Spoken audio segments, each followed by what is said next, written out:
You gonna act like this beat don't get you fucking hype, bro? It does. Can we like wait 2 minutes before we cuss for future videos now? Ooh. Tell me when to go. Tell me when to go. Tell me when to go. Tell me when to go. One of the greatest songs ever made. Tell me when to go. Tell me when to go. Because this is like an actual car that's making a sound. And they threw some bass on it. Ooh. Jesus Christ, I just can't root for the Niners ever, though. You know what's crazy is that, like... Shout out to 40 Water. One of the greatest ever. We were just having a off-the-air conversation, and Kenny was shitting all over the song. And as soon as he hears the beat, he remembers, oh, yeah, this speaks to my inner teenager. No, this speaks to my inner child growing up in East Oakland. I heard this sound before I ever danced to it. Every day. Yeah. It was part of my life. Coming out of church, you're going to hear somebody bumping they trunk rattling because that was illegal. It was illegal. They made it illegal in the Bay, but for a long time it was legal. From Berkeley down to Richmond, you're hearing somebody's car make that sound. And they got the extra subwoofers and everything. That's why I love Big Crit in Texas so much because, even though he's from Mississippi, but he has a Texas sound from Bun B and all them. But then as soon as we get on the air, he's like, this is probably the greatest song ever made. I said it is one of the greatest songs ever made, but it's not a top 5 Bay Area song. It might be 5. Like, I Got 5 on it is legendary because most people don't even really understand the concept of why that song exists. When I Got 5 on it, you don't really understand the point of the song. And if I have to explain it to you, you really don't listen to the music. Like Jay-Z said, you just skim through it. You don't actually hear it. You don't listen to the music.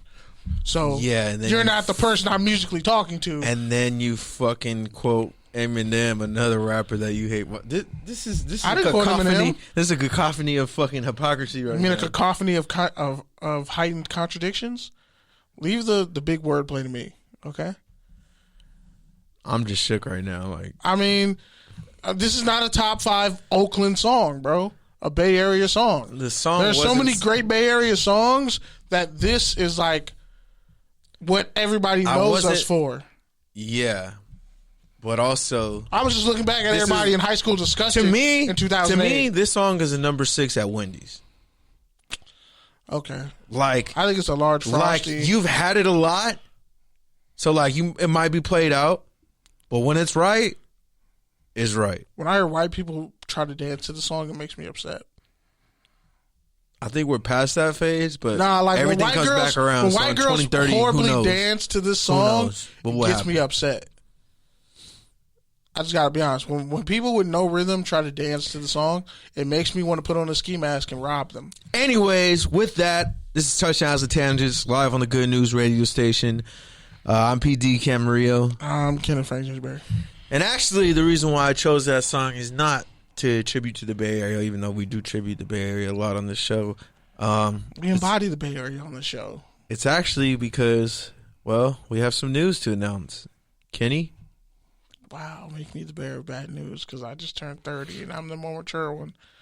Well, wow. Hold on.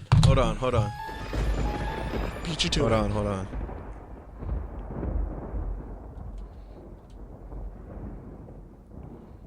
Trying to set up the somber tone here. You tried to make that louder, but it didn't work.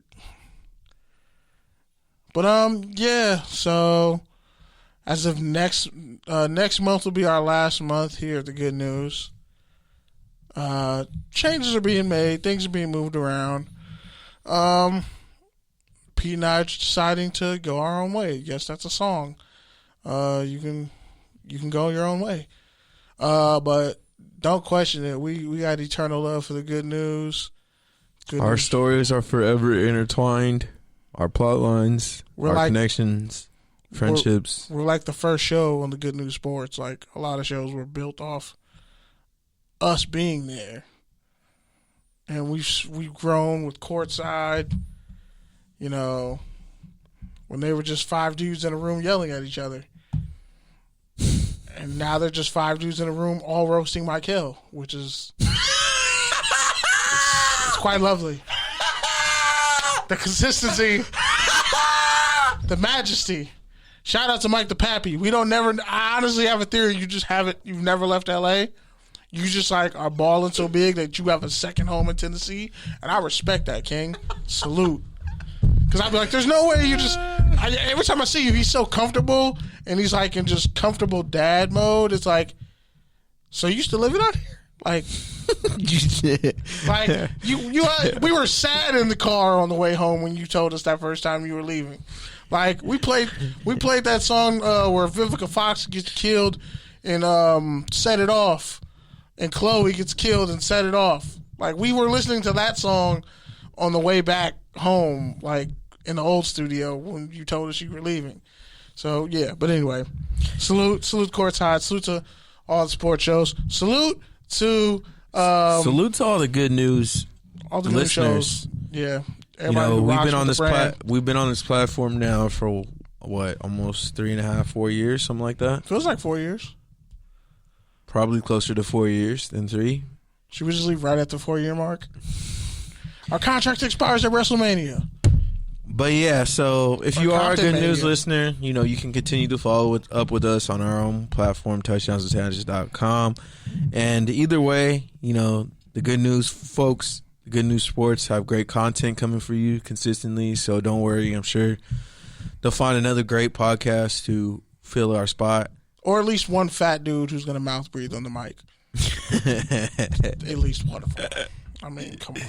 Or a monotone Mexican to meet the Mexican quota. I mean, we could technically just be like TG and Latinx if we're being honest. We fit the criteria. I'm a black dude who can speak a little bit of Spanish. Wouldn't it be? And Pete's Mexican. Wouldn't it be TGN Deportes? Deportes de. Deportes de. I forgot how to say T. Bueno. In Spanish. I forgot how to say. Deportes de Bueno.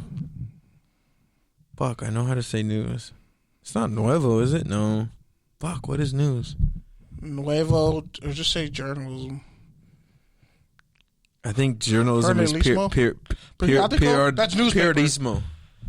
Periodico is newspaper. Periodismo, I think. I don't see, know. You know some Spanish. Okay, I'm just saying we could potentially pop up. We're free. We're gonna be free agents. We could be popping. We're not loud enough, and we don't have enough females in booty shorts to be successful with that market. I feel like we could. I feel like they would be listening to us. Like we'd have to have some air horns. We need to be wearing some crazy fucking hats. That's racially insensitive, and that's very stereotypical. It is, but it's also kind of true. Like, have you watched the programming? Have you sat with my grandpa when he watched? Do you see what he watches? Fam, I've been gamed up by old Mexican dudes before. I've been given game by old Mexican dudes. Like, I've been drunk at like birthday parties. I don't think we talk enough about the old Mexican dudes who don't speak English and watch wrestling. Like, we don't talk enough about that. But like, you still get game from them. But why do they do that? The answer is simple. They used to probably be wrestlers. It's a 6-letter word. I mean, I'll let you say it. Just because I know it doesn't mean I should say it. Culturally speaking. Females. I mean, that too. But Mexican wrestling is like Mexican wrestling is like really dope. And the fan base is really dope. And there's a bunch of stories there that you can, like, especially, I think it was Bruiser Brody was one who got murdered in that shower. Yeah. We're not Compton Mania, but we can definitely. Shout out to Just Dope Ass Podcast. Our petty brethren, our petty podcast brethren. I'm telling you, like, just a dope ass tangent merchandise might be popping up. I don't know when. It'll probably just be unique. I might make an 8-ball jacket out of it. It'll be like, you can only get like this and this size. So just like go to the gym and work out, and then we'll give you that size. I don't know, but whatever. Bottom line is, we got love for, the Good News Radio, TG and Sports, TG and Latinx, everybody here. Ladies' night, the Get Right, Never Not Extra. We don't make the rules. Shout out, I was just on there on my birthday. I was like high as fuck off of edible. And like I had my headphones in, so I feel like they couldn't really hear me. But definitely whatever other podcast we probably forgot. Sorry. I mean, I dropped a couple of new ones. Sports Talk with Mark. How could we forget that one? Mark and DP. Sports Circle Mark and DP. Yeah. I mean, yeah. Anyway, we're not gonna get all sad and mushy and depressing and shit because that's just not our style. I don't know. That's kind of our style, but okay. I mean, between my nephew having a severe ear infection and crying all day, and like me not getting any sleep, and I tested negative for COVID, but like my sinuses are here to fuck me up. So, and just with NFL, everything feels so rushed with the NFL right now. It feels like Super Bowl just happened. All these All-Star games just happened. Now the Combine is happening because they moved it up. And then the draft will be at the end of April. So it's going to be, this draft season is going to be really interesting. But we got free agency coming up sometime in March. So to see who's not going to be on certain teams, who's going to be a cap casualty cut, that's going to be really interesting. But, sorry, I had to sneeze. But the most interesting stuff, and Pete, I just want to get my flowers because honestly, I feel like I'm going to get all my credit for my life's work after I'm gone because niggas like me just get hated on or just you don't mention our names in circles where it needs to be mentioned because, for whatever reason. But, and however, henceforth, there too, the XFL came out with some news, Pete, and I've been getting laughed at. People have been trying to get me out the paint about this since the XFL went down before the pandemic started, or right when the pandemic had started, which changed the trajectory of a lot of people's careers and lives. But I said they would make a comeback and they would be a subsidiary of the NFL somehow, and that would just be smart money to keep them sustainable. They should be partners with the NFL in some way instead of trying to be independent of them and coming off as competition. And what do you know? It comes out that the XFL is going to have a petri dish type of situation, letting the NFL work with them in regards to their rules. Okay, so two things here. I'm owed an apology. That's all I'm saying. Two things here. One, I sorry. never said it would never happen. I said it never happened. Why would they do that when they could just make their own league? That's all that I ever said was, why wouldn't they do it? The answer of why they would do it is, I think, simple. How can we bring The Rock into the NFL? I think that's ultimately the answer. Other than that, though, I think the other thing is we got to wait for it to roll out and see what it means because, yes, in theory, it should go pretty well, having a spring league where they can test new rules, where they can develop prospects, where players can develop their own game, just as themselves, they can be proactive about their development because, working out 9 months a year apparently isn't enough. Point that I'm trying to say is, let's just see what happens because I don't know if it's always better to get bought by your competition and then they control you.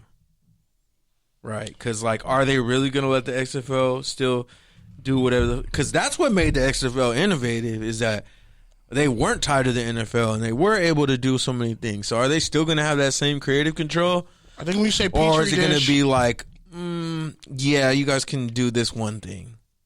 You can test this one thing. I think you say petri dish is more okay, let's use what works with the NFL and mirror that in our organization. I think that's more of the move, not when Macklemore bought out a certain department of the label.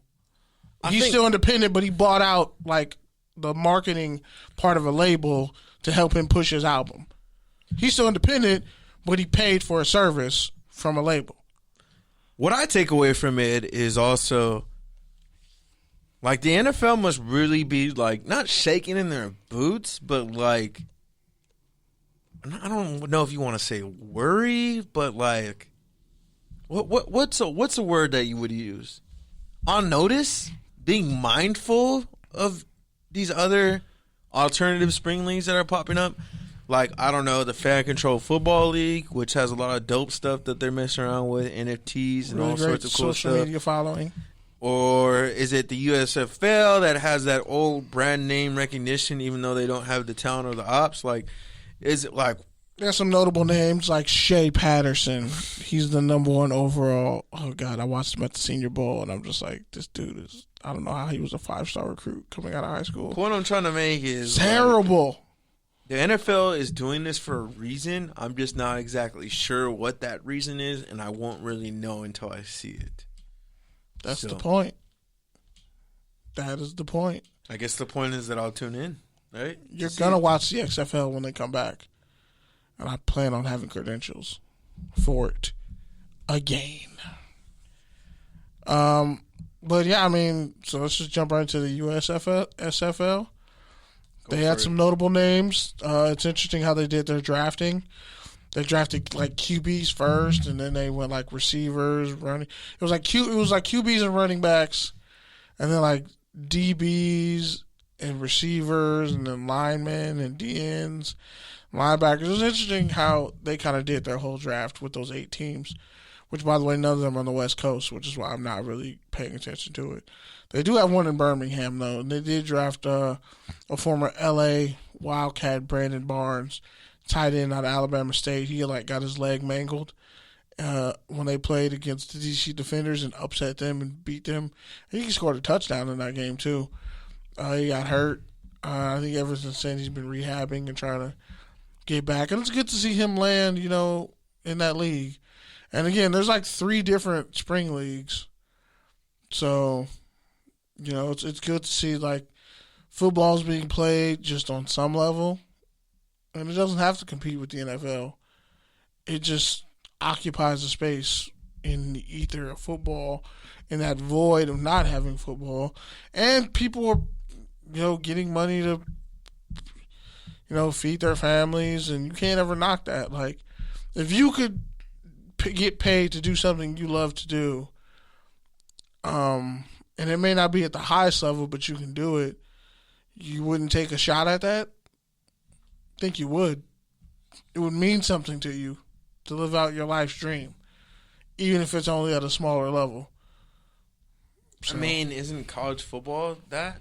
Yeah, but what about life after college? There's plenty of dudes who never make it to the league.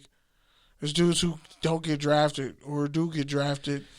Listen, man, we all work shit jobs, so like I get it. If that's what you want to spend your time on, like you said, and it fulfills you, go for it. But also, if you want to do something else with your time because it's just really kicking the can down the road, anyways, you don't want to take that beating on your body. I understand that too.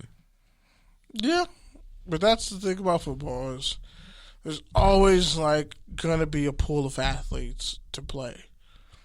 They're going to get bodies. They're just worried about viewership and numbers. Well, it's just like we were talking about before, wrestling. Right? It's like media. There's always going to be stories. It's just you have the money and the audience to pay for it. Exactly. And everybody has their own niche.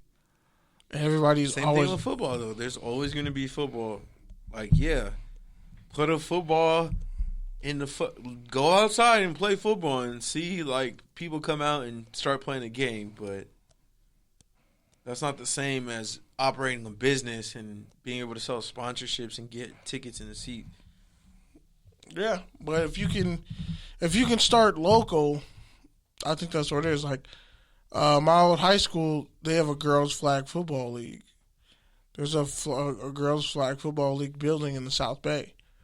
Across multiple schools. They got highlighted at the Super Bowl.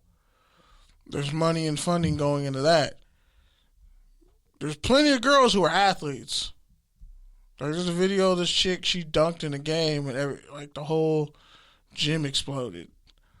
I'm telling you, there's going to be some chick who was running track who's a freakishly great athlete and you didn't know she could hoop and she's just going to jump from the free throw line and yam one in your face. and everybody's gonna be shocked. Like the next generation of like stupid hybrid athletes are already here, and if we fucking survive the potential World War III, you'll see them. But you know, who knows? Who knows? All right, so yeah, basically, XFL, they're gonna get the money, the resources. The USFL is gonna get the boomers. To be determined who wins that battle, but young people will go out to the XFL too. It's been proven. Like the LA Wildcats were getting numbers that were either on par or better than the Chargers when they were at that same exact stadium at Cal State Dominguez Hills. The difference is, though, tickets for the Chargers were like twice the price of any other stadium in the NFL. And way more people. The XFL tickets were like $10. Yes, but there was a Laker game on and like 3 other things that day. And that stadium was almost full capacity. It was a lot of people there on a Saturday and on a Sunday for a minor league football, which is kind of impressive. Dog. Whoa. First of all, you just called it minor league football, which undercuts everything you just said. Second of all, because I have to combat what you're about to say. Have you not been to a fucking Friday night lights game in fucking anywhere outside of LA, basically? Oh, you mean in rich-ass neighborhoods? Not even rich-ass neighborhoods. I'm sure there's poor-ass neighborhoods. But high school football has a different dynamic than like, more people will show. I'm just saying. Like, all I'm saying is people don't realize how many people showed up at that Oaks Christian Sarah game when I was in high school. That shit was packed out, bro. All I'm saying Michael Pittman was out there. Like that whole. All I'm saying is Robert Woods was out there. Like, people were packed out for that game. You keep harping in on like the success and the momentum that the XFL was building in the past, but the thing is, like, that's in the past. So it happened. Momentum stops. Like, that's what momentum is. You don't just get to just pick up where you left off at, 1. And 2, like, dog, the tickets were like $10. Like, let's chill.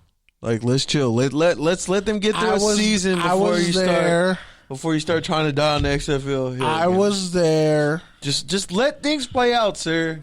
Let things play out. LA fosters an environment for competitive sports that people will watch. Is all I'm saying. LA will foster it, especially if you're good. Especially if you put things together and people can see the vision. LA sports fan base will support you. That's why there are still UCLA Bruins fans. Are they really from LA, though? Hit the gun. Where's the gunshots? I'm feeling violent.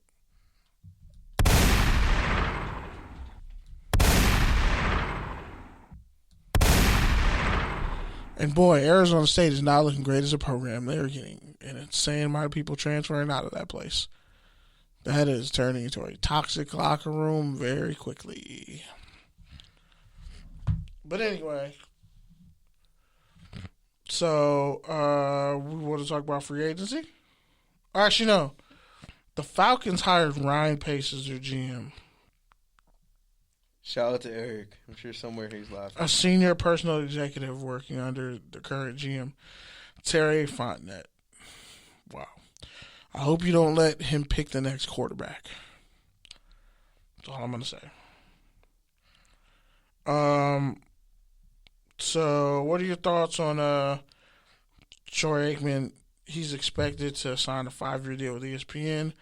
That's lead analyst from Monday Night Football, according to the New York Post.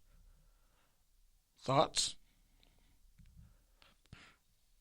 I'm sorry, I wasn't listening. Being honest. You don't care about announcers getting paid stupid amounts of money? Oh, you're talking about Troy Aikman? White Jay-Z, yes. I don't know, man. Honestly, Monday Night Football just isn't the same draw to me, to be honest. And honestly, I haven't really ever been a big fan of Troy Aikman as an announcer. So, I don't know. I'm indifferent. Interesting. I would have rather have Charles Robinson. There you go. Would have rather had Louis Riddick. Isn't Louis Riddick on Monday Night Football already? Yeah, if I'm not mistaken. So, yeah. I don't know. How about you bring back your disgruntled employee, John Gruden?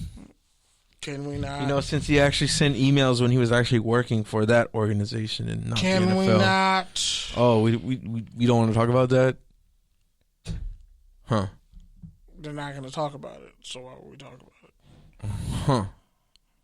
You mean like how ESPN didn't talk about all the Dan Snyder shit, but they talked about the John Gruden shit? Huh. You mean how like Kelly Smiley fell off that stage for the Rams and fractured her spine? People felt sorry for her and sent her money. And then it came out that she's like a total racist who says wild racist fucked up shit. Has like a whole history of it on her Twitter of saying wild racist fucked up shit, and then people just started killing her. I didn't know that. I didn't even hear about that. Oh yeah, you didn't see the video? What'd she take photos for? We talked about it last week, but who did she take photos for? The NFL, NBA. She did a bunch of stuff. Interesting. Not surprised. And both her cameras broke as a result of her falling. I want to look at her captions to see if she has any subtle racial shit on there. They help her pay medical bills and all that. But shout out to Odell Beckham Jr. and Lauren Wood. They announced the birth of their child, and he confirmed she had surgery on a torn ACL, which I said he tore his ACL as soon as I saw it. Because it was not contact. Was it the same ACL he tore before? Yep. Damn. So that means he probably came back too fast.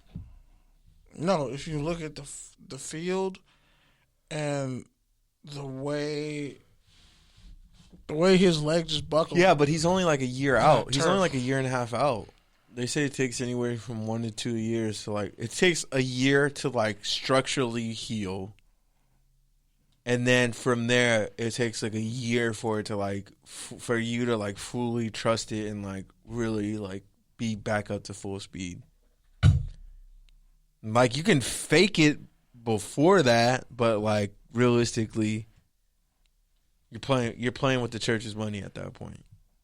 Like if you're coming back, like you can come back in 9 months, but you're more likely gonna fuck it up. You can come back in 12 months exactly and tell yourself that you fully trust it, but you won't really know. But yeah, basically, I think the statistics are, and I know this because like my little brother tore his ACL recently. Statistically, they say like 30% of people end up re-tearing it. And I think the chances are even higher of tearing the other one. Because like that one that's repaired usually gets stronger because you rehab it more consciously. Yeah. And that other leg. Yeah, exactly. Gets weaker because you're straining so much, putting so much weight on it. By the way, Ricardo Allen, former Falcon safety. And he's been here with the Bengals. Yeah, I didn't even know that. I told you they had a bunch of old washed-ass corners. Super washed. Shout out to Vernon Hargreaves getting fined $5,500. Okay, bro. Are you just gonna go through and fucking talk about all the takes or tangents? No, that wasn't actually take or tangent. That was on my take or tangent. That wasn't on mine. Well, yeah, maybe you should do the rundown. I only got 3. Not just scroll through Bleacher Report and shut things out. Because I don't know. I was gonna save that, but I mean we can. Let's just get to the free agency, bro. Like the top stories from free agency, which are J.C. Jackson, Derek Carr's extension allegedly, and all right, Aaron Rodgers' bullshit love letter. All right, let's do that for touchdown or turnover. All right, cool. If I can find the drop.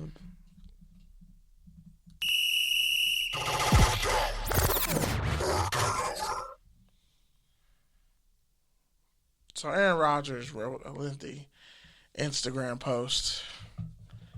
People saying, oh, him and Shailene Woodley broke off their engagement. Some people are saying, oh, he mentioned David Bakhtiari and his teammates. Guys he mentioned in the letter are probably not coming back because allegedly they with David Bakhtiari, they take like a $9 million pay cut. They're not going to have enough money to bring back Devontae Adams. I'm telling you, if Devontae Adams just his best bet, they're going to break up the Smith Bros. Yeah, honestly, me personally, if I'm putting money on the table, the Chargers are the perfect spot for Devontae Adams. You don't need Mike Williams if you have Devontae Adams. Unless you want to sign them both back because Keenan Allen's getting older. I'm not saying it's a bad fit. I just think it's actually a perfect fit. It's a perfect fit. I think there's a better fit. Herbert and Adams on a team that's ready to go to the playoffs. Okay, so can you set it up for a touchdown or a fucking turnover? Because you just fucking read the storyline and gave your take. Oh, so yeah, his letter pretty much mentioned a bunch of people that he cared about and that he didn't mean to be a whole. He didn't mean to be the focus and a distraction regarding the whole COVID thing and his toe and shit. So if you can go read his Instagram post. I'm not reading that corny. I'm just not reading that shit. I think it was, and he hasn't made a decision on retiring yet. So that's the real context. I'm going to say it's a turnover because it smells like a PR move. It smells like leverage. It smells like team spirit. You already played your cards in your hands last year by saying, oh, this is probably our last dance. Oh, all these things that you're alluding to, like you already gave away a shit ton of your leverage. So guess what? A team isn't going to give up 3 first-round picks for you because, 1, you're old, and 2, they know you don't want to be in Green Bay, so they're going to put Green Bay in a position to where they either take a loss or they end up cutting you, which will also be a loss. So, yeah, this smells like leverage. It's always easy to go back to your old thing, but the truth is it's your old thing for a reason, and it belongs in the past. If that's really what you're trying to do. If not, Aaron Rodgers, maybe he's realizing Green Bay is just it. Like, there's not going to be a better spot for me, especially because they got him as QB coach, especially if they can bring back some of the players that you mentioned. But I doubt, from what we know about Aaron Rodgers and his behavior, that all of a sudden he's just going to feel all sympathetic and like hold on to what he's comfortable with. Because guess what? As a dude with tons of commitment issues, I know when I see it. Wow, I wasn't expecting that level of honesty. Am I wrong, though? I mean, I ain't no dry snitch, so I ain't gonna say nothing. All right, next one. All right. I'll set you up for this one. Reports and rumors circulated last week. The Raiders are interested in extending Derek Carr. Derek Carr has been saying he wants an extension. The rumors are that the talks start at $40 million a year. So touchdown or turnover, Derek Carr getting an extension for $40 million a year. Just no. Shout out to Phil Jones, Unfiltered Truth, friend of the show, brethren from the Senior Bowl, DMV native. And he has a bunch of horror stories. Like, man, he's telling a horror story about a house he was looking at, a townhouse, and how, like, this white lady across the way told him that 8 people killed themselves in that house. And they were all dudes. Yeah, it's creepy. Yeah, I'm going to stay the fuck out of Virginia. And just the DMV in general. Just, makes my, yeah. Anyway. I'm not paying Derek Carr in his 8th year $40 million to be mediocre and have 23 touchdowns, 21 touchdowns and like 19 turnovers, or 21 touchdowns. Come on, and dog. Like, his numbers weren't that bad this year. He threw for almost 5,000 yards and only had like 19 touchdowns. Or was it 21 touchdowns and like 23 turnovers? Turnovers, though, not INTs. 10, 12, 13 picks, and then, like, how many fumbles lost? Too many to count? When you pass for that many yards and that few touchdowns and have that many turnovers and you're in your 8th year, bro, like, what's the excuse now? It's excuse after excuse with Carr. And I would, if you're not going to trade him. 23 and 14 with a 94 QBR and 4,800 yards. How many touchdown passes to interceptions? 23 to 14. Statistically, his worst interception season and his best yardage season. And that doesn't include the turnovers, by the way. All right, I would pay him. I would trade him for a 2nd or 3rd or 4th rounder, and restart at that position. I don't want to be married to somebody giving him a $40 million no trade clause contract for multiple years, $40 million, when you could just go get Aaron Rodgers. You got your point. You got your point off. It's such a bad idea. It's called supply and demand. Right? It's called slumming. That's what it's called. It's called supply and demand. Let's look at what the top QBs make. I'm not paying Derek Carr $40 million. I'm not paying Derek Carr $40 million to do shit. Understand me. I'd rather trade for Kyler Murray. I'd rather trade for Deshaun Watson because at least I know when he gets on the field, it's worth it. So the top QBs right now, in terms of average per year, are Patrick Mahomes, Josh Allen, Dak Prescott, Deshaun Watson. Right. So all those guys, that 1, 2, 3, 4, those top 4 guys make over $39 million a year. Just those guys. So really, Deshaun's not even playing. He makes $39 million. So really, it's just the top 3 that are making $40 million, which is Dak, Josh Allen, and Pat Mahomes. Russell Wilson, Jared Goff, Aaron Rodgers, Kirk Cousins, Carson Wentz, Matt Ryan, Ryan Tannehill, Jimmy G, Matthew Stafford, round out that kind of top 10. So with that, I don't think it's really a matter of do we want to play Derek Carr $40 million, because we've been paying him $25 million, and when he got that $25 million, he was like a top 5 hit per year. The question is, do we want a 32-year-old Derek Carr making $40 million over the next 4 years, or would we rather have Aaron Rodgers for 1 year making $40 million? Would we rather have would we rather have Kirk Cousins for a year making $35 million? Would we rather have Carson Wentz making $32 million for a year? Would you rather have Matt Ryan for a year making $30 million? Would you rather have Jimmy G or Ryan Tannehill making $27 or $28 million? Because that's really what the market is saying. So with that, I don't think Derek Carr is a top 3 quarterback. I don't think he deserves top 3 QB money.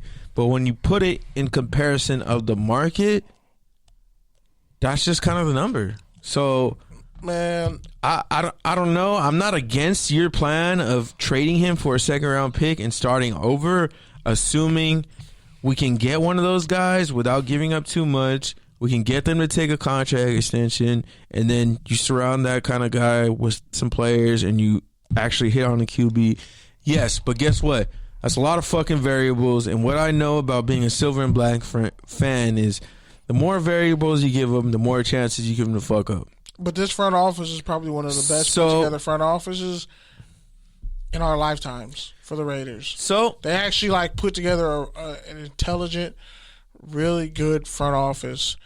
And if I can build up an entire roster and let's say draft a Malik Willis if he falls, I'm okay with that. So I'll tell you what. I would trade Josh Jacobs, to be honest. So I'll tell you what. You will find his replacement in the draft, so bro. I'll tell I don't you want what. to pay Josh Jacobs I'll tell you $15 million I'll tell you to what. not hit 1,000 yards. If giving Derek Carr $40 million get you Devontae Adams, is that worth it? Yes. So that's your breaking point.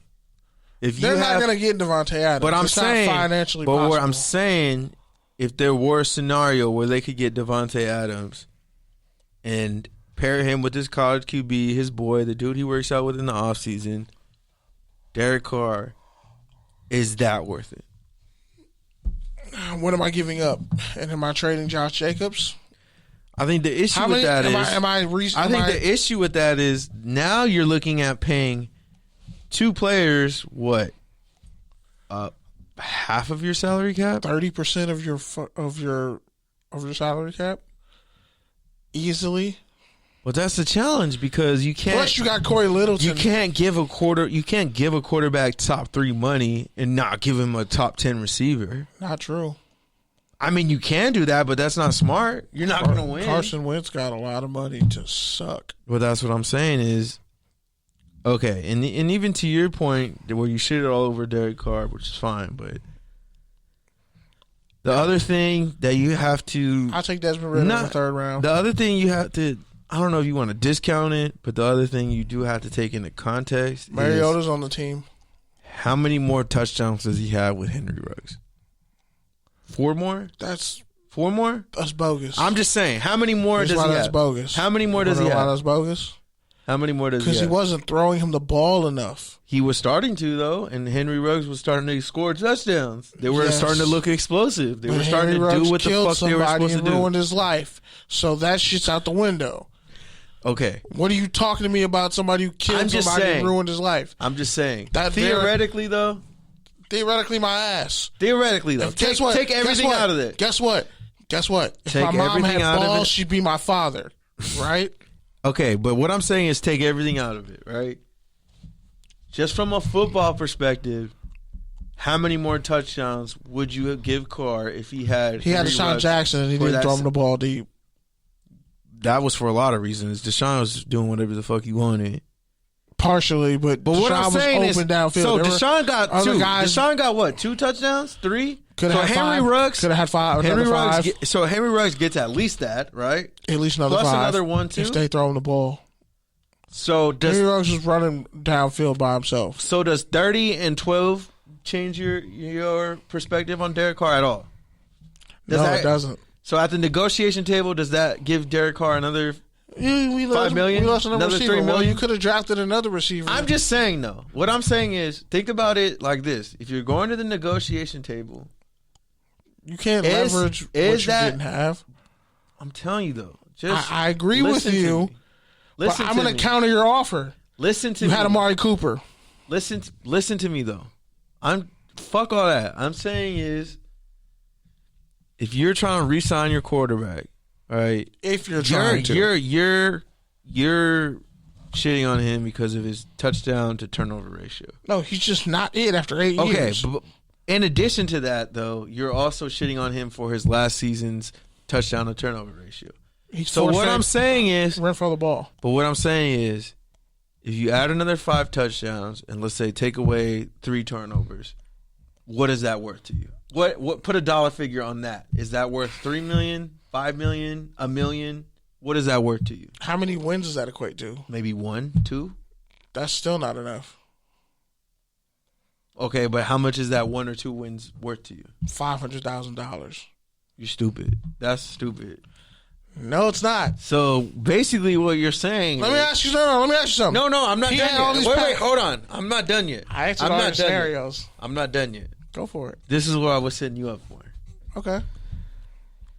So with that, what that tells me about you is you undervalue the quarterback position completely. No. You don't think if you don't think there's a big difference between a 8 and 9 team their offense and a 10 and 17 and a 10 and 17, I'm saying take Carr and all that shit out of it. What I'm saying is... No, you're saying don't count his play on the field. No. What I'm saying let me add some more touchdowns to his stats. That's his play on the field. But what I'm saying is... If I'm Josh McDaniels, I'm not tying myself to a quarterback What for I'm saying years. is your 1 to 2 wins is only worth $500,000. But what I'm telling you is no, his stats are only worth another $500,000 because he throws for a lot of yards in garbage time. Okay, but you're not listening to me, bro. I am listening. You're not. If it was any other quarterback, I would agree with you. You're not listening. That's $1 million a touchdown. That's $1 million a touchdown, and $1 million for every less pick. But even if that gets you one win, that's worth more than $500,000. In the Raiders situation, no, it's not. There's a huge one win was the difference between them making the playoffs and not. And really, it wasn't even one win. Really, it was half a win. Ask the fucking Chargers. Ask the Steelers. The Chargers. It's a half a win. Half a win. And let's look at their losses. They got killed by the Chiefs. The point that I'm trying to make is they can't beat the teams they actually. The point that I'm trying to make, a high profile, and the point that you're also trying to make, is that I'm not going to give you more money for you to keep doing the same bullshit. That's what I'm saying. I don't really even think they should pay Josh Jacobs. Josh Jacobs, they don't need to pay him. Yeah, but his 5th-year option is coming up. They're gonna have to decide. His 5th year, right? No, they're gonna have to decide. Do they want to bring him back? And I don't think he's worth $8 million a year. There were better running backs ahead of him. Don't forget, Jonathan Taylor was a 2nd-round pick. But the reason why I broke it down to you like that is because you're making it too personable. That's not how negotiation works. That's how you want negotiation to work. No, that's how Carr wants it to work. But that's not how it works. Don't look at me individually. Look at all the other quarterbacks who get paid the same amount of money that you're supposed to pay me. That's the market. There's the market, and then there's fuck you, I'm getting up from the table. There's that, too. In negotiations, it's okay to get up from the table when you're beyond your price point. And I'm saying Carr is not worth $40 million. When there are holes is Ryan all over your Tannehill defense. worth 33? Shit, I'll get 33 from Ryan Tannehill and build a team around him. So Kirk Cousins is worth 35 with the team built around him. I mean, honestly, they can make it work in Minnesota if they fix their defense. That offense is good enough. Saying for 5 years. But also, if Aaron Rodgers leaves the NFC, it's always been if they do this, if they do that, if they add Kirk Cousins, they'll get over the hump, and they didn't. Nah, but Kirk Cousins is a better quarterback than Derek Carr. That's just factually true. Look at the numbers. He may not make the throws you want him to make, but he will be great, let's say, 3/4 of the game. I don't know, man. But you eventually want to hand the ball to Dalvin Cook. That's all I'm saying. You want to take the game out of Kirk Cousins' hands. We're splitting the aiolis here.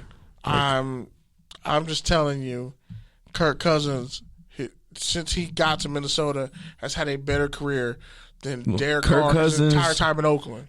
Kirk Cousins, Derek Carr, call it aioli, call it fucking Mayo, call it whatever. They're the same fucking thing. No, they're not. Derek Carr's more athletic. They're the same thing. He's way more athletic. They're the same thing. Kirk Cousins, no, he's not. They're the same thing. Kirk Cousins ran like a 4.8. Derek Carr ran a 4.6. They're the same thing.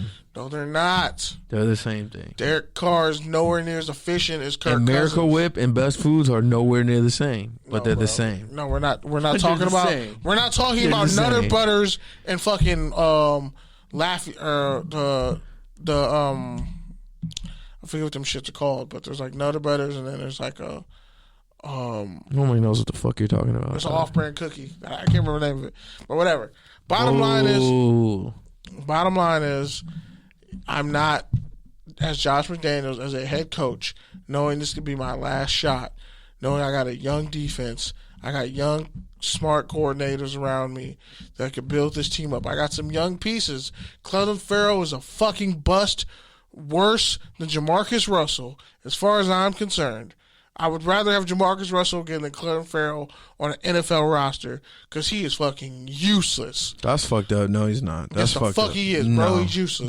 That's useless. There are dudes who are undrafted who are better than him on that team. That's too far, bro. No, it's not. Shit. That's too far. So you took a dude who can't play D-tackle at the 4 spot when Devin White was right fucking there, when Devin Bush was there, when you could have traded down. Now you got to worry about paying Jonathan Abrams, who's injury prone and pretty much a fucking linebacker who can't cover anybody. So yeah, I'm not paying Derek Carr $40 million when I have Jonathan Abrams, who was my first round pick, who's supposed to work out, but he didn't work out, just like Carl Joseph didn't work out. Josh Jacobs looking like he might not work out. You got holes on your offensive line. Richie Incognito's pretty much done.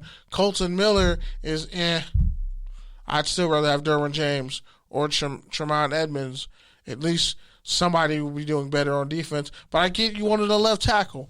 Fine. Are you going to go spend? I'd rather go spend that money to get Brandon Sheriff from free agency. This is why you're not a GM. I would rather go spend that money to get Teron Armstead and say, hey, Colton, you're playing right tackle now. I would rather go get that money and beef up the offensive line and then get rid of Carr, use him for draft capital, get rid of Jacobs, use him for draft capital, and then say, look, we're going to take a step back because that roster that made it to the playoffs made it by the skin of their fucking ass cheek, and they weren't going to beat anybody in the playoffs. There was a fluke year, and it's not sustainable with what Derek Carr was bringing to the table. So we got to rebuild this franchise. Straight up. I totally disagree with you.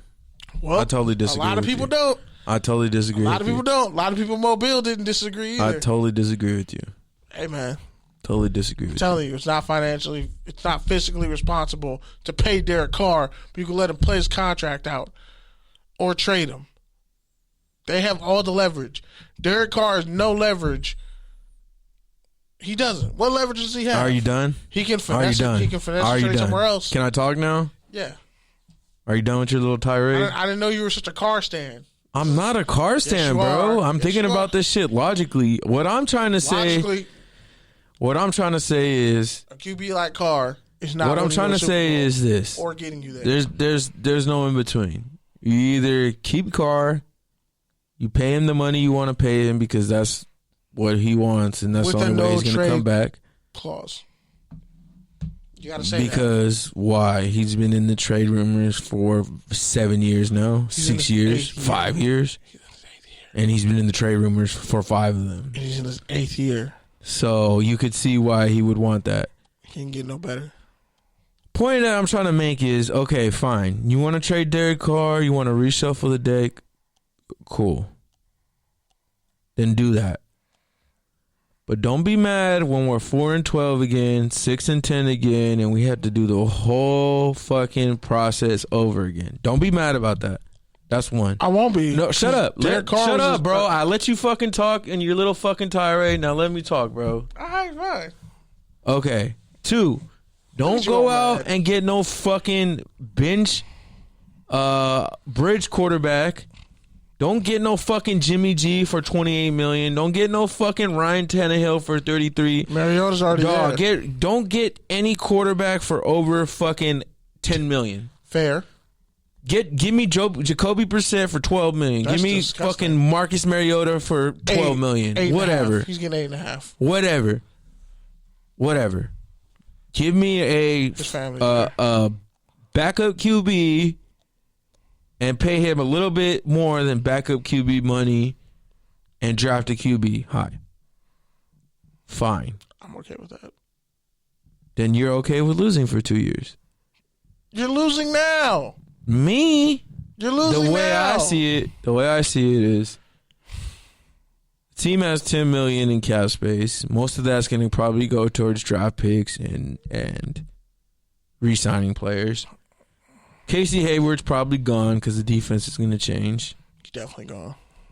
Outside of that, the only other players that I really want to keep, and I don't even know if I would say really want to keep them, but it'd be nice to keep them. Like Nick Kwiatkowski. If you can get them for the right price, I think Zay Jones is worth bringing back as like a 3rd or 4th, 5th receiver. Yes. I think Solomon Thomas is worth bringing back as a second DT, DN, whatever. If he can get back to where he needs to be, he showed some promise. I think he's worth bringing back. Outside of that, you trade John Abrams, as you alluded to. He has no trade value. Whatever. Trade him for fucking Jalen Reagor. I don't know. Now you're just not trying. Trade him for Jalen Reagor. So he can play running back? Fuck it. Trade Kenyon receiver. Trade Kenyon Drake for Jalen Reagor. I don't know. I'm not trading Kenyon Drake. What I'm saying is you could trade one of those guys for another fast weapon on offense that the Patriots can fuck around with. That's what I'm thinking of. I'm trading Josh Jacobs. Whatever. You trade Abrams. You trade Kielkowski because he has like $4 million in dead money still. You trade Corey Littleton. He has like $6 million in dead money. You trade Carl Nassib, who has like $6 million in cap money. Good luck trying to trade those guys, but hopefully you can trade them. It's $20 million in dead money. That's still $20 in dead money, and they already have 10, so that's 30 in dead money. Sickening. Right. Okay, so now you got a bunch of draft picks, and hopefully you hit on those. All right, but who knows, right? So then now you're talking about the window being kicked down. So now you're talking about probably also trading Colton Miller, getting a first or a couple seconds for him. I think you only trade Colton Miller if you can sign Brandon Sheriff and Teron Armstead. No, because why are you going to sign those guys if you have a fucking rookie QB and your defense is filled with a bunch of turnover players? Because they're all-pro linemen, and Colton Miller isn't an all-pro. Why would you trade him when he can still play? Wasn't Colton Miller a second-team all-pro last year? What? Wasn't he a second-team all-pro last year? I'm pretty sure he wasn't. I don't know, bro. I gotta check. You can check that. I'll check that. Yeah. You've been kind of wrong lately. I don't know. He might have been a fucking Pro Bowler. I don't know. Anyways, PFF loves Cole Miller. So get the fuck out of my face, man. There's that. I'll fall back to that. You called him I know he's all pro on PFF. He might have been. He might have been a PFF all pro. Let's see. He's been selected to no Pro Bowls. All right. There you go. I was wrong. Point is, I'm pretty sure he's been a Pro Bowl alternate. I'm pretty sure he's been a Pro Bowl alternate. Not even that. All right, so then you definitely traded him for a first or second round pick, regardless if you can sign any of the guys that you mentioned too, which you probably wouldn't be able to on that team. You trade him away. Again, you have to redraft the position.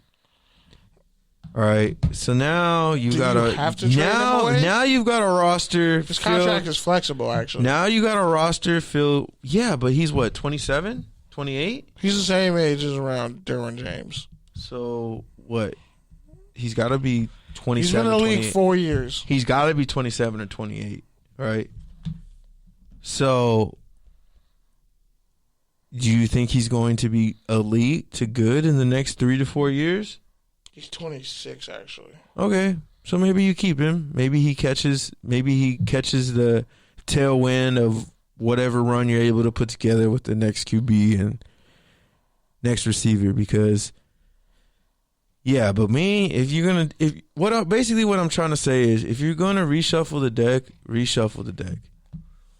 But honestly, you're better off not. Because the roster still has holes, and if you can get a defensive tackle, you can get a number one receiver, you get a guard, you sneak into the playoffs again. See what happens when the refs aren't against you. I don't know. See what happens. The fucking Bengals did it, bro. The Bengals are a much better team because they draft a lot better. They're from top to bottom. A lot better. Top to bottom, they draft a lot better. Yes, they're top to bottom. They're a better roster than the Raiders. And what I'm saying is, and they almost beat the Rams because that was some bullshit at the end of the game. He gets 7 penalties called on one team. But what I'm saying is, if you trade Derek Carr, you got to reshuffle everything, which is fine. So you're fine with losing for another 2 to 4 years? No, they're still a competitive roster. You're just not going to win a Super Bowl with Derek Carr. So why do you? But you're not going to win a Super Bowl without him either. That's fine. But if you load up on talent, young talent that you can build the roster around, and all you're missing is a quarterback, then yeah, pull what the Chiefs did. So if you can pull for Patrick Mahomes at the 10th overall spot, if you can, nobody thought they were going to. Okay, so if you pull all your cards together, you get Devontae, you give Carr his money, you have a first and a second round pick, and let's say you hit on a corner, you hit on a guard. You don't even need to get a guard in the second round. You can get a guard in the 4th or 5th round. You need to let go of Carr. So you can hit a defensive tackle. Being on the same team. You can hit a defensive financially, tackle. it's not going to work. I talked to Phil. I'm telling you, like, financially, that shit is not going to work with Devontae Adams and Derek Carr having fat-ass contracts. Because guess who you have to pay next? Hunter Renfrow. You're going to trade away, I'm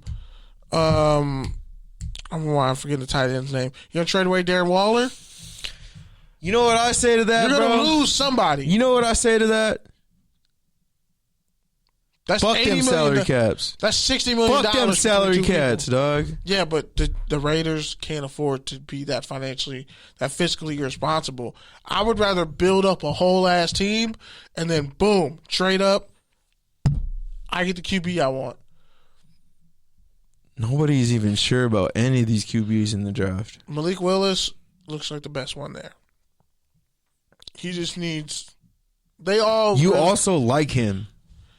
I like Kenny Pickett, but not as much as everybody else does. You like Willis, though. I like Willis. I like Sam Can you Howell. just say you like Willis? Like, why are you talking around? He's the most upside. Why are you talking around? He has the most upside.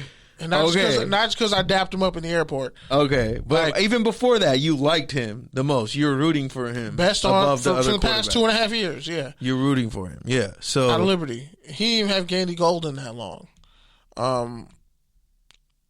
He just has an elite, like, I can only compare his arm to like Dante Culpepper, but it comes out so fast that it's like, and his mobility, he will keep you in games.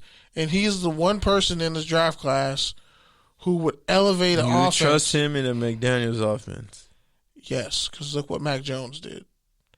He's not Mac Jones, though. All he has to do. And the Raiders aren't the Patriots. Guess what? When you bring people in to be competent, like their defensive coordinator, who's very great at what he does, they're probably going to do a lot of hybrid nickel to where it's going to be these two linebackers on the field. That's all I really need. Denzel Perriman, Divine Diablo, 4 down linemen, nickel coverage. That's everybody's base defense. You really only have 2 linebackers, 4 defensive linemen, and the rest are DBs and safeties.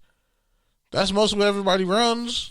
The point I'm trying to make is... So with that offense, you need an offense that can not stall out. I agree with you that Derek Carr is not the solution. I've been said that for so long.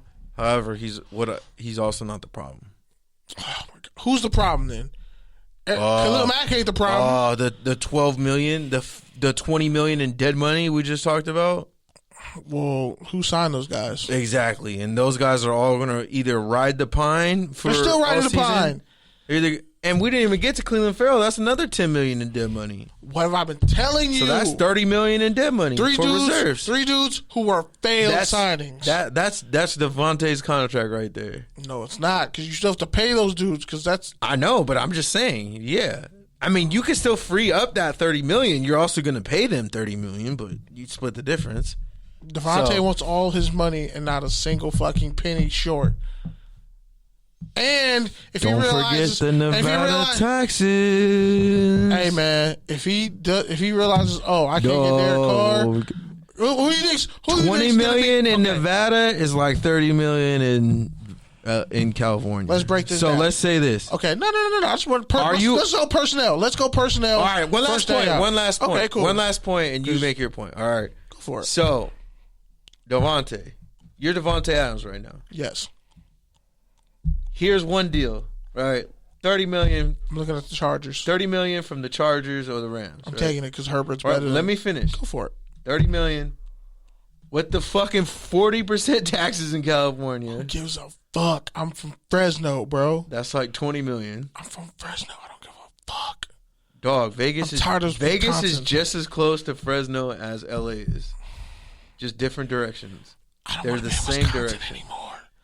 The same direction. I want the fuck out of Wisconsin. So do you want to get paid $30 million to go to LA, be the second fiddle? To who? To the Rams? I was say, because I know you. I hope you don't think Keenan Allen's better than Devontae Adams. I'd have slapped the shit out of you. Or man, you want to go to Vegas for 20? The Rams 25, are salary cap hell too, which is like $35 million in Nevada. Keisha. Play with your college QB who you work out with all the fucking time and text all the fucking time anyways. Oh, this is going to be easy. This is alley-oop. Keep going. What are you going to do? Those are the two hats. Here's why, A, that's bullshit, and B, why it's gonna, the honeymoon is gonna die out fast. It's 3rd and 10. No, third and 4. Devontae Adams gets open on the shake route. He's running downfield. He's open. Safety knows he's open. Can't get there in time. Instead of Derek Carr throwing to him or throwing to Darren Waller over the middle of the field, he throws a 2-yard pass to Hunter Renfrow. How many times do you think that's going to piss Devontae off? I'm asking you. How many times do you think that's going to piss Devontae off? You still haven't answered mine. Aaron Rodgers, I'm answering your question with reality. No, you're not. I am. I'm telling you, put yourself in Devontae's Hunter Renfrow, shoes. who is Derek Carr's favorite receiver. I'm telling you to put in Devontae's shoes. I'm in Devontae's shoes, and I'm like, well, I see how you lock on to Hunter Renfrow, how you love small white slot receivers, and you don't like throwing it deep.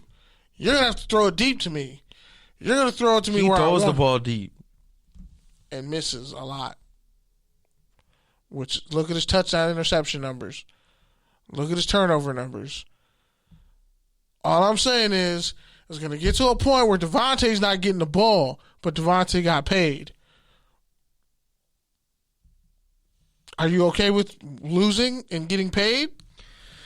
Okay, so here's the teams. I might as well just go to fucking the Chargers because Herbert is a dog and he's going to throw it 90 times Here's a game. the teams with over $20 million in cap space, right? So these are the teams. Well, actually, the Raiders have $18 million in cap space. So here are the teams with more than $20 million in cap space. You ready? Close to 15. But you ready? Yeah. Lions, the Browns, the Bears, the Steelers, the Commies, the Seahawks, the Colts, the Broncos, the Jets, the Bengals, the Chargers, the Jaguars, and the Dolphins. So really, out of those teams, you might fuck around in Miami. What are going to give you your top 5? The Dolphins, the Chargers, the Bengals. He can't go Broncos, to Cincinnati. Hawks. He's not going to Steelers. Okay, then so Steelers. Steelers, if they get a QB, that'd be interesting. But again, they don't. That's going to eat up. They don't all their do well money. with superstar if they get a receivers. Quarterback, that's going to eat up that $30 million. So we take the Steelers out of that. So that leaves what? The Seahawks, the Colts, the Browns, the Broncos. You're putting the Browns in the top 5, okay? So if they let go of Jarvis Landry, they're going to throw a fuck ton of money. So you're saying the Browns will just throw a bunch of money at Devontae Adams. The Browns. The Commanders, the Seahawks. Not the Commanders. That is why not the Commanders? Because their organization is shit. Okay, so the Seahawks. Not the Seahawks. They don't. Why not the Seahawks? They don't have draft picks or cap space like that. They have cap space. They have $35 million in cap space. They got to pay DK. You really, bro? The Saints are fucking $80 million over the cap. The Packers are $40 million over the cap. The Cowboys are $30 million over the cap. The Rams are $20 million over the cap. You can fucking manipulate the cap. You just can't be pussy. But most organizations, spare money don't make money. Most organizations are not going to pay that money. Historically, the Bengals are a cheap organization. Will that change? Seeing as how he was like literally 7 blown calls away from a fucking Super Bowl championship. I don't know. Okay, so Devontae's top 5. Are you putting Philly in there? Chargers are number 1 because Herbert. Okay, Chargers. Herbert and the money, and they need a receiver. And why would you pay for Mike Williams? You can get Devontae Adams. Okay, so Chargers, Dolphins, Raiders. If they have Carr. He's not going to the Bears. That'd be stupid. Why would you go? So then what? The Eagles, Chiefs? Maybe the Eagles and the Chiefs. He's not going to the Chiefs. That's too much. There's too much ball to pass around. So the Colts or the Broncos? Maybe the Colts. The Colts might be a steal. The Broncos, no. They already have their nucleus of receivers. All right, so final top 5 is Broncos, Chargers. No, you said Chargers, Dolphins, Raiders, Eagles, Colts. Colts. That's a solid top 5. That's the most realistic. Because when you get down to it, he commands 100 catches a year. But 80 still, to 100 catches a year. it's either go to Miami for $40 million, and that's like $50 million because it's You Florida. got Jalen Waddle on the other side. You got to double one of us. Or you go to Vegas. And you got Mike Gesicki running free downfield. He's a free agent. Mike Gesicki's a free agent already? Yeah, he's a free agent. He was in the first round pick. Oh, shit. He's already been in the league 5 years? 4. He was in the first round pick. I thought he signed a 5-year contract. Damn. Nah, he's a free agent. Well, somebody going to win big with Mike Gesicki in free agency because he could play. But, yeah, you look at, like, the Dolphins might be a good fit if Tua really is that guy. But Herbert is missing an alpha like Devontae Adams. Because they can draft a tackle in the first round to solidify the right side of the offensive line. They can draft a D tackle to solidify the middle of their defense. They can re-sign guys like Chinna Nwosu. All right, man. We've been on this topic for like 30 minutes. Bottom line is, when it comes to free agency, yeah. All right, the next one was, so Tom Brady allegedly was annoyed with some of the things happening in Tampa Bay, and that kind of partially led to his retirement, allegedly.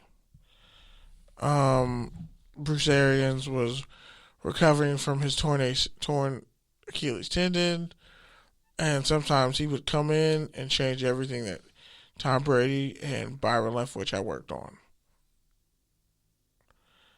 And apparently the relationship was kind of souring. I think, honestly, as far as, a touchdown or a turnover, I would say that's a touchdown. For the sheer fact that, really? Wait, did I say that right? No, you didn't. I feel like I said that. I feel like I fucked that up terribly. Horribly. I don't know why I said it's touchdown or turnover. I'm not tripping, am I? Yes, I don't know what the fuck you're saying. Oh, bottom line. Oh, yeah.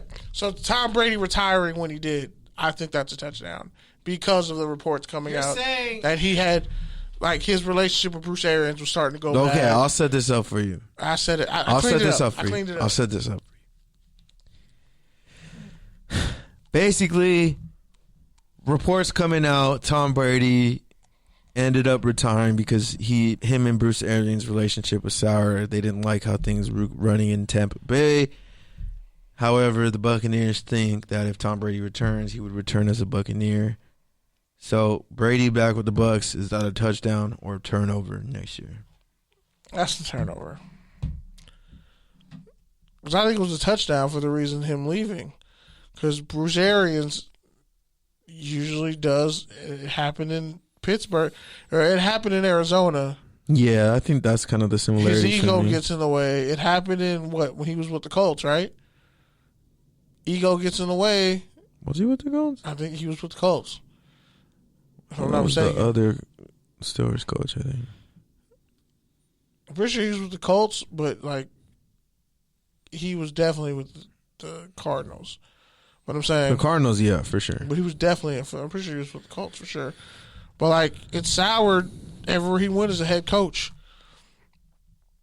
and it comes down to him wanting his way. And it's like, dude, you didn't win until Brady came along, and then if you were undermining Brady and Leftwich, and that's how they felt, according to a former player, I'm going to say former NFL player who's now a journalist, Rich Ornberger, I think that's how you say his name. That's what he's reporting, and it's like, well, you don't just say something like that without having proof. I'm going to say it's a turnover, but for different reasons. I think the Buccaneers were able to kind of capture lightning in a bottle, signing Brady, getting Fournette out the scrap heap, getting AB out the scrap heap, having a young defense where that players that both clicked and developed, like, was a real special thing that they won, and they were the first team to win in their own stadium. And Brady did it in the new spot. But, like, I think all of us who thought, like, oh, just bringing all 22 back was going to be enough, I think we all played ourselves because, like, football is a game of emotions. Like, it's a game for highly emotional men, and you keep that kind of continuity and all those personalities in there for another 12 months, like, you're going to run into egos bumping heads. And I think if they bring Brady back, it's probably only going to get worse. And I think he's been in this situation enough that he knew that, and that's why he walked away. Because, yeah, I'll do it for Bill because he helped put me on, and that's my legacy. And, you know, this is the Patriots, and it's the Patriot way, and it is what it is. But there's not a Buccaneer way. Like, I came and won. I came and captured a fucking lightning in a bottle. Like, just like the first time they won in 2002. Like, they won. It was magical, and that was it. Like, the magic was over because it's Tampa Bay. Like, just like the Rays. They make a World Series every now and then. They're the little Cinderella team. And then guess what? They're rebuilding another 2 years later. Because guess why? It's Tampa Bay. Damn, you just took a shot at the Edmonton Oilers for no reason. Didn't the Rays play like half their season in Canada for a little bit? Who cares? I was thinking of the Blue Jays when you said that. I don't know why. But they're no longer the Blue Jays. All right. Real quick. Jarvis Landry is unsure of his future in Cleveland. You already alluded to earlier.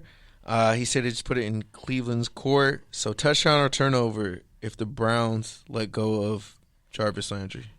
He changes their culture by himself. You could just go there and, like, to cash a check. He made their offense accountable. So if you don't re-sign him, who's Baker throwing to? Let's just keep it 100. Who's he throwing to? If not the other team, Kareem Hunt or Nick Chubb. Again, though, man, I think with Cleveland it's tough because you have Myles Garrett and he's like an elite player, and you need to win while he's an elite player. And you got Jadeveon Clowney there. But he could take or leave Clowney at this point. So I think it's more about capturing Garrett's window so that he doesn't end up like Jadeveon Clowney. I mean, Clowney never had 10 sacks in a season, so... That's what I'm saying, though. But I'm just saying in terms of having to go somewhere and be a second fiddle on a team that's somewhat relevant. Like, he was also used wrong. Point I'm trying to make is Garrett is an elite player. He's a top 5 player in the league right now, and you need to win while you have that. Otherwise, fuck are you doing? You wasted. The problem is the number one pick. And I mean, they have a above average, a good roster. Yeah, top to bottom, they're loaded with talent defensively. The problem is, what are they going to do at quarterback? And again, like you said, who's Baker throwing to? But are we even sure Baker's going to be there? Because that's a rebuild. It might just, exactly. If you don't resign Baker, but if you rebuild, then you're wasting Myles Garrett. So you're wasting. What are you doing? You're wasting Nick Chubb and Kareem Hunt. David Njoku, Austin Hooper. Nick Chubb. Njoku's been up and down. Nick Chubb on, let's say, the Kansas City Chiefs is a problem. Well, nope. Yeah, I'm not. I'm not taking anything away from Nick Chubb or Kareem Hunt. On the Raiders, they're great players. I'm just saying they're running backs. They're running backs. Don't be disrespecting Nick Chubb like that. Don't be I'm not. I'm not at all. I'll take Nick Chubb any day. Are. Nick Chubb's a top 3 running back. And the Raiders passed on him. I told you they should have took him. All right. Next one. Hold on, I lost it. I got one. Go for it. So, talked about it last week, but nobody really is going to remember it. Like 155 players are pretty much ready to boycott. All right, let's say that for Take or Tangent. Let's go to Taker Tangent. Are we just on Taker Tangent? No, we haven't done Taker Tangent. We've been doing touchdown or turnover this whole time. That Derek Carr shit was really? Yep. Yeah, you just wanted to go on a fucking tangent for Derek Carr. That's what pisses me off about anytime you keep saying Derek Carr. That's a turnover. Now that you've joined anti-Carr Twitter, it's like I've never been on Carr's side. You guys do that thing where it's like, oh, here we go. Okay, I don't get say it. You guys. Don't lump me in. No, you're anti-Carr Twitter now. You're there. You're a lieutenant. You've worked your way up. Lieutenant? You're a lieutenant in the anti-Carr Twitter. Have I slandered?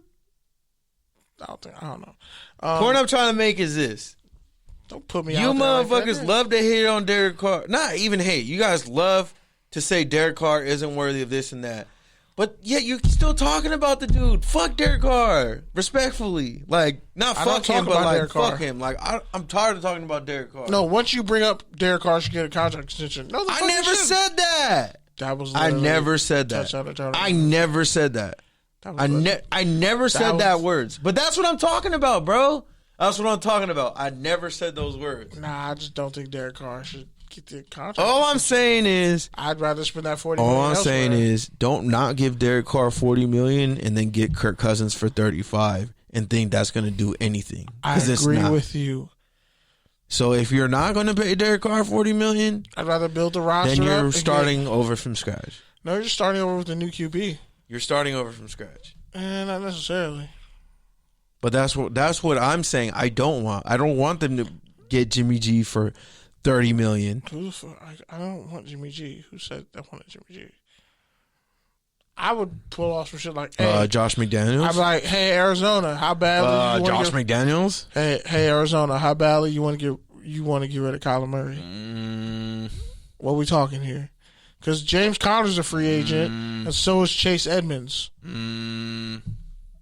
So they don't have any running backs coming back unless they resign. I don't think. Hey, I send you Derek Carr, Josh Jacobs, Abrams, and a first-round pick right now. I don't for Kyler think Murray. You want that in a Josh McDaniels offense. I think he's going to want a more traditional QB. Man, you fit the offense. AKA a white statue. I mean, Kyle Orton. But he can develop QBs. That's the point. So all right. So develop Malik Wilson to be a pocket passer. Combine protest. So, yeah. There was a lot of there essentially was going to be a combine bubble, and a lot of players really weren't feeling it. Agents said there's about 155 players ready to boycott it, so they're not going to do the combine bubble. It would have sent people home for the slightest infraction, and it's like, dude, I'm already in Indianapolis. It's starting to come to the point where being at the combine is making me lose money. Why would I be here? I can interview you anytime. I don't need to come to Indianapolis to get no sleep, interview, and then I guess they wanted to do bench pressing and field workouts the same day, which if you play football and you know, I got to go lift weights, and then you want me to go run a 40 as fast as I can, that's not really conducive to working out. They do that at fucking combines all the time. They do that at college, pro days. They do that field work. I'm not going to feel sorry for 40s. You're not getting me with that bench press. You're not getting me with that. On top of the interviews. You're not getting me with that. They wanted to mix a lot of stuff all at once, and the reports were that all I'm saying a lot of people were like, I'll just not go to the combine. Here's my tangent on this. Especially top Here's five my tangent on this. Here's my tangent on this. This is where we've been going to. This is where it's all been leading to. Whether you're talking about players who've been sitting out games, sitting out seasons, sitting out bowl games because they're thinking about their prospects and their money as early as their junior year or whenever they're able to go pro. That's one. Two, the transfer portals at both levels have, and the ability to make money off your likeness has empowered players to take control of their bodies and their image and their futures. And three, just overall in the workplace, Gen Zers are just not with the shits. Like, they don't give a fuck about the institutions. They don't want to work at a company for 20 years. They don't care about the title. And, it's even gotten to the point where they don't even really care about money. So with all that, we're here. Like, the combine has already been losing steam. We've been talking about it the past few years.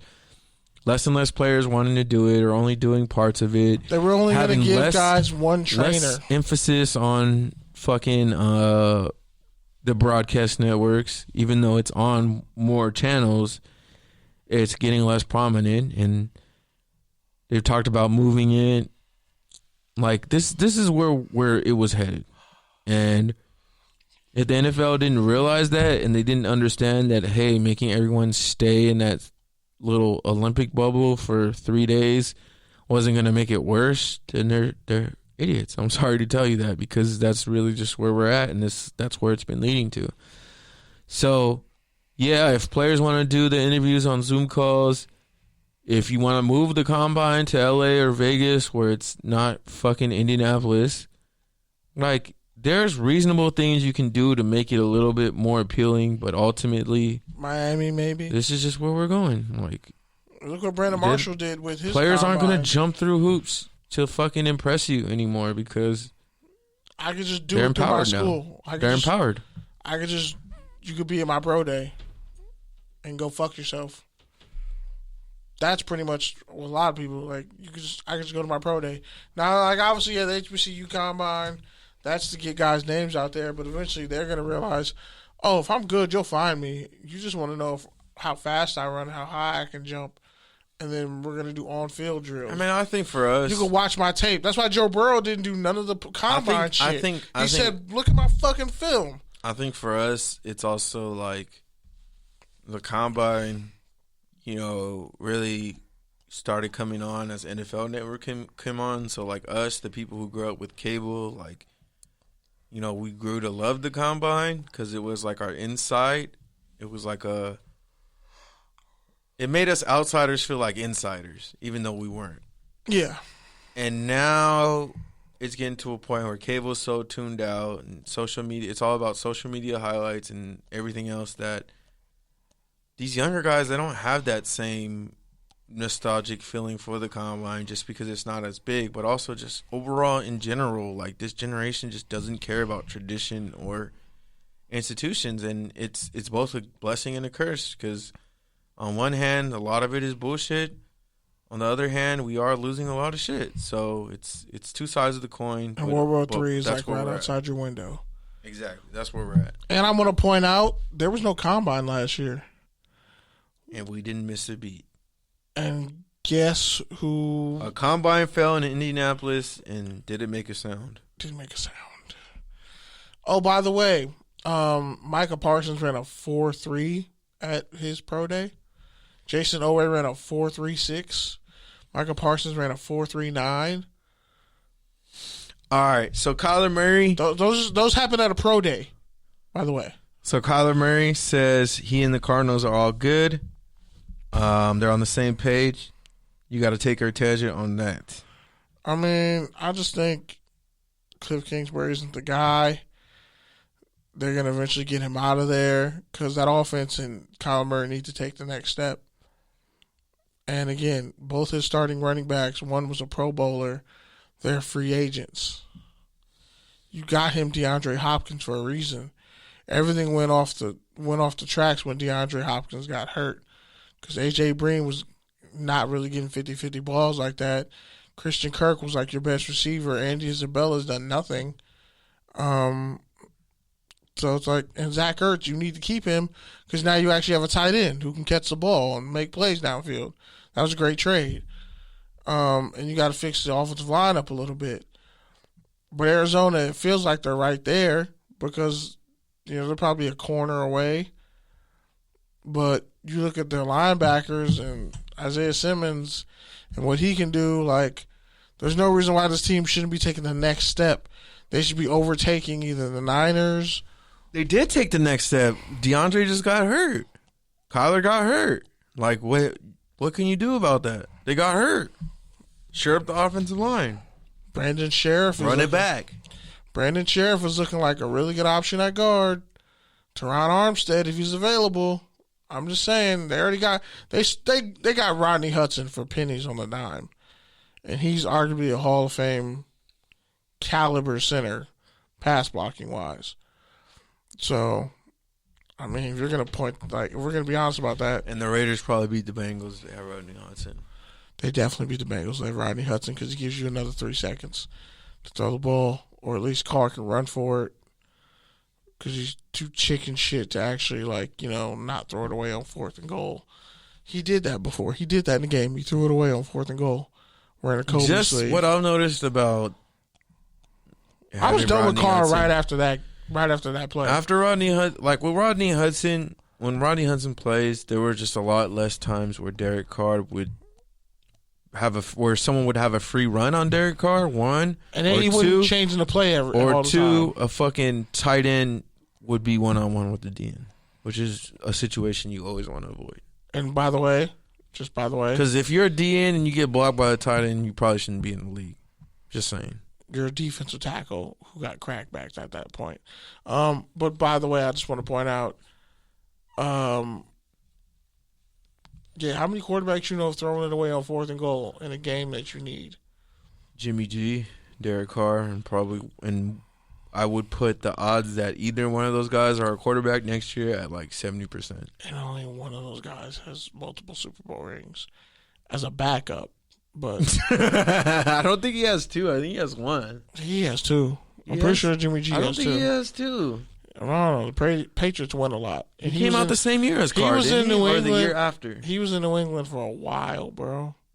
I think he came out, a year after or a year before Derek Carr? What is a year after? But my thing is this. Comes to the combine, all that. Everything that's leading up to the draft, which will be in Vegas again, if I'm not mistaken. Yeah, he came out the same year as Derek Carr.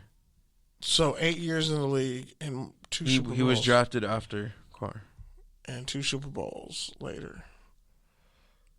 2 Super Bowls later. Appearances. 1 Super Bowl ring. And he almost got the Niners to the Super Bowl. He did get them to the Super Bowl. They just didn't win. A second time. Carr. Actually, did he play? He might have not even won with the Patriots. No, they got one. He definitely got one with the Patriots. Yeah, you're right. He was about to take over. He got one in 16. Told you. Man. You're right. He got 2. Yeah, he got 14 and 16.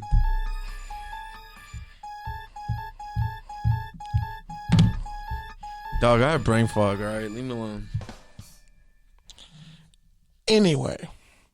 Yeah. That's it. We're over time. Let's wrap it up. Arizona's pretty much cool. Just some quick college football news. So. Oh, my God. How about you not go on fucking 15-minute tirades about Derek Carr? This is part of my end of the show rant. Yeah. Damn. Oh. It is. Okay. You see how I freaked it? All right, yeah. That was the energy of the show. Yeah. Didn't nobody want to hear about college football until the very end. Fuck off, dude. All right. So first things first. Wait for you to be proactive with your pettiness. I mean, hi, we met. And I'm 30 now. I'm your senior. Shut the fuck up. Youngin. All right. So, Shoelace Robinson, Denard Robinson is pretty much going to be like a player development. Like assistant head of player development at Michigan. So that's dope. Imagine how much money he would have made if he legit was allowed to benefit off NIL. That's kind of crazy. He's the last cover athlete in NCAA football history. And, kind of deserves to get paid. But, yeah. So, not much really happened in college football. That's all I really have to say regarding that. My 30th birthday was very interesting.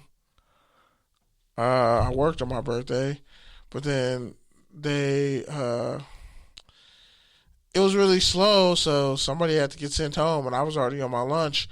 I was like, I volunteer as tribute. I'll go home right now. I don't have to clock back in. I'll make it easy on you. Just let me go. And there I went home, ate some cake, ate some edibles the next day.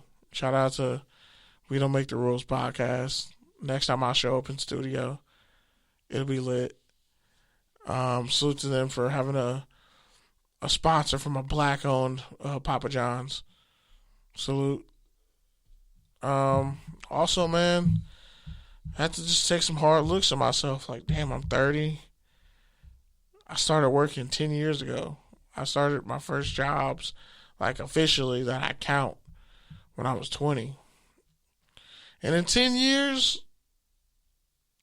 I've matured a lot. Like, I've put myself in places and spaces to be better, and I feel like I've answered the call for most of it. So I'm really just growing and trying to progress and making sure I'm in an even better place 10 years from now. Because I'll be 40. Fuck. But hey, it beats the alternative. Salute to all my dad homies out there. Especially Teamer. You know, it's just sad when, you know, cowards take your life at a very early age. I'm thankful, you know, even hitting 30. A lot of cats, we were like, damn, we don't know if we're going to make it. So, there's that. Shout out to my nephew, Isaiah. Had ear infection, was crying, wasn't feeling good. And it just kind of brought me back to when I was a kid and how my mom would take care of me. And, like, just being in a situation where it's like, I got to calm a baby down. It's like, damn. Life is funny. And this might be the episode of the show. I'm going to stop talking before I lose my voice again. But, love truly is, what did I say earlier? Love is just, oh shit, I forgot the saying. Love is just hatred that you, no. Love is just hatred that feels good. There, that was the saying. That was the quote. That was the tweet. All right, I ain't got shit else. My time. I don't have much to say, other than just know yourself. I mean, I think the world is a crazy place right now. You know, obviously, the stuff that's going on in Ukraine is a lot bigger than, you know, football or anything else that you might catch on this podcast or this network.